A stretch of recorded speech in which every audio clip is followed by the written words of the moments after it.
Hey guys, what's going on, my people? I was gonna say good morning. It actually is good morning. It's 10:54. Hey, I want to share something with you guys. Something I heard on a podcast. It was the Dad Edge podcast yesterday. I think it was actually from last week, but I listened to it yesterday. And it really was talking about like how to achieve like your next level. And I know that's kind of like vague, but the reason why I think I want to stay vague is because I think this is the thing that so many coaches are missing, but that so many people who are entrepreneurs are missing. So many people who are police officers trying to get better and to grow up the ranks or rise up the ranks. So many people who want to become better fathers, better husbands, better moms, better whatever. Like I feel like this is the biggest missing piece in all of those different areas. And yeah, I could just say it's just for coaches, but that would be lying.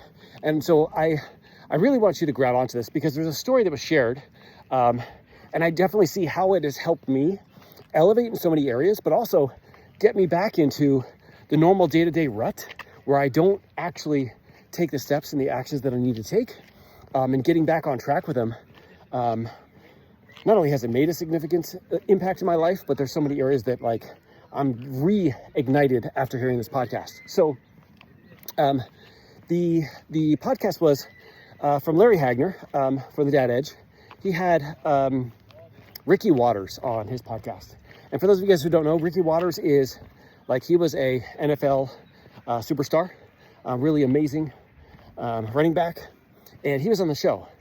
And he was kind of talking about his childhood and how he got to be like one of the best NFL players in that process. And when I was thinking like through his story, there's so much gold there that I want to kind of like share with you guys.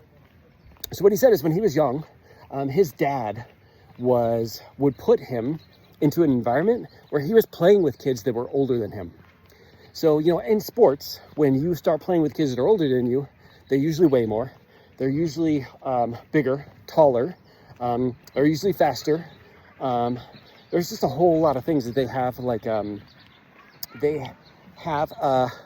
like more abilities in that specific realm just because of their age, right?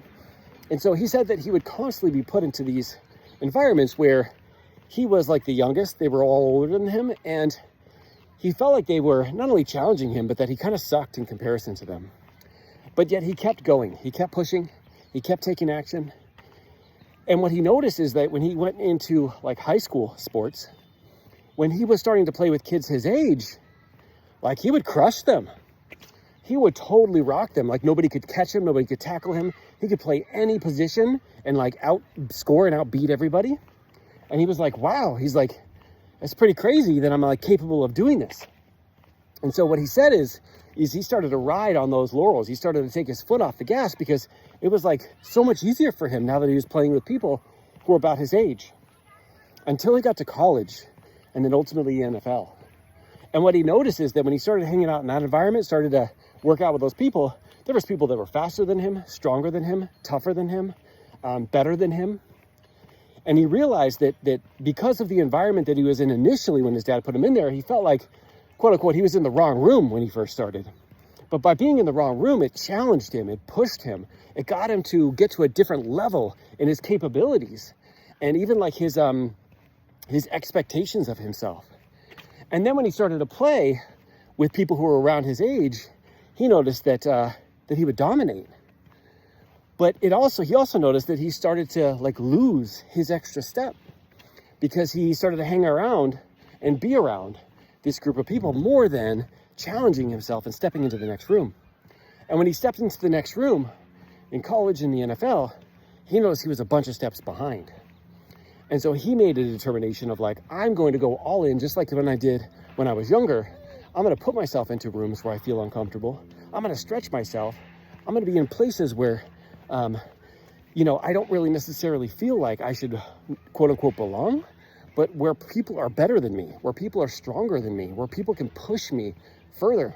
And it may feel like while I'm going through this, like, man, there's so many other people who are so much better than me. But then when you start going back into, being around people who don't value it as much as you, don't put in as much energy and effort as you, you'll start to dominate again. And that's what he did, is he really dominated in the NFL.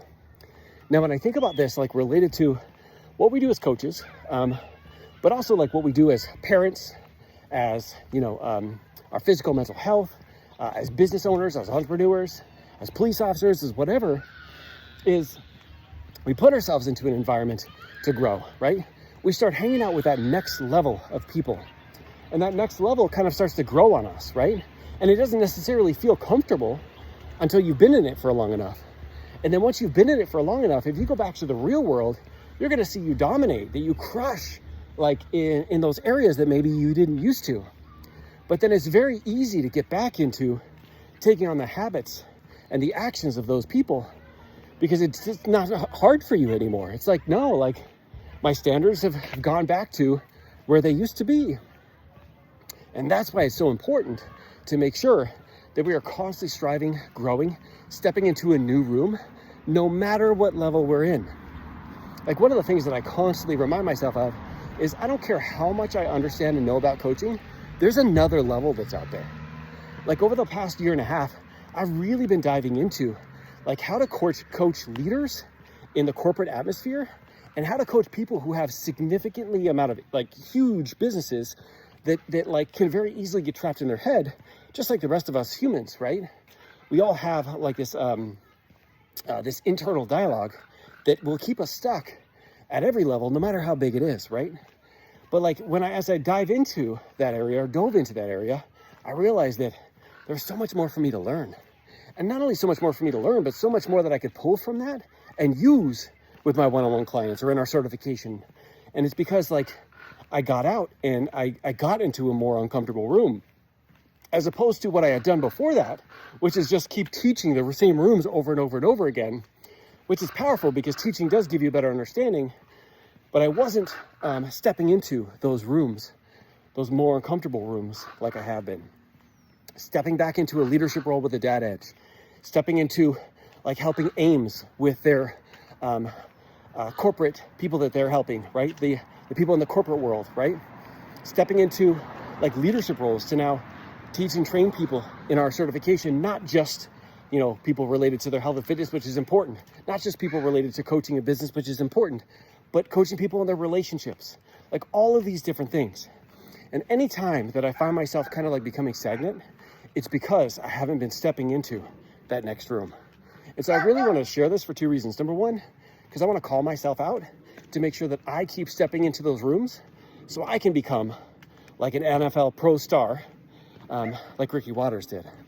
But number two is because I want to remind you that there's so much more potential that's inside of you. As long as you keep stepping into those rooms, you're going to be able to develop it. But there's never an end to that. There's never an end. And I hope that excites the crap out of you and doesn't upset you. Because here's the thing, like as humans, like our goal, at least what I really believe, is to do what we can to get not only into the best version of ourselves, but also help so many other humans do that too. And we cannot push people to rise to their full potential until we push ourselves to do that same thing. So I'm proud of you guys for leaning in. I hope you grab this message, and I hope you keep stepping into that right room, because that's really where the potential is, all right? I believe in you. I can't wait to see you fly by all of us. And if there's anything that I can do to help, I'm here, my friends, all right? All right, you guys have a great day, and I'll see you real soon. All right, bye.